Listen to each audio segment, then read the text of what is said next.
ఆగాగు చెప్పు. ఏమ్రా ఈడు ఈడు ఎప్పుడు ఏడు ఈడు ఎప్పుడు ఏదో ఒకటి ఫిక్స్ అయ్యి చెప్పు. పా- ఆ, అంటే పాత చెప్పు. పాత బట్టల మీద రీల్ తీస్తా అంటా రావట్లేదా? అనుకుంటురచ్చు కానీ నేను ప్రపంచం నే కొనేస్తా అంటాను. దుగురా సర్వీస్ రోడ్ లో స్పీడ్ బ్రేకర్ లాగా అయిపోతున్నావు. కంప్లీట్ గా చెప్పరా. ప్రపంచమే మొత్తం కొనేస్తా అనుకుంటున్నా కానీ మీరు ఫీల్ అవుతారని నేను గుంటలేను. ఏం ఫీల్ అవును. నువ్వు వెంటనే కొన్ని నీ దగ్గర అప్పు తీసుకుంటాను ప్లీజ్. కొనువా.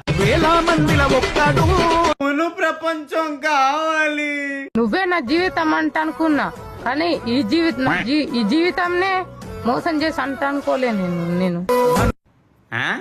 ఒక్క ముక్క అర్థమైతే ఒట్టురా. ఏంటే ఈ బతుకు. ఇలాగ అయిపోయింది మీ వీడియోలు చూసాక మా బతుకు. ఊరుకున్నా. మా నాన్నని మా తాత మా అమ్మని అన్నా ఊరుకున్నా. కానీ నీ కూతురు నిప్పురా.